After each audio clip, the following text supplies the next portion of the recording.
పవన్ అన్న ఈ craze MS Dhoni దగ్గర చూశాను. దాని తర్వాత ఆంధ్రప్రదేశ్లో పవన్ కళ్యాణ్ దగ్గరే చూస్తున్నాము.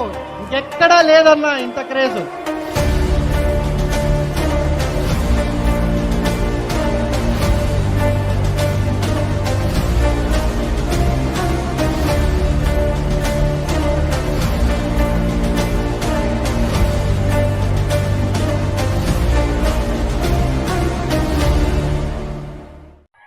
పవన్ అన్న ఈ క్రేజు ఎంఎస్ ధోని దగ్గర చూశాను.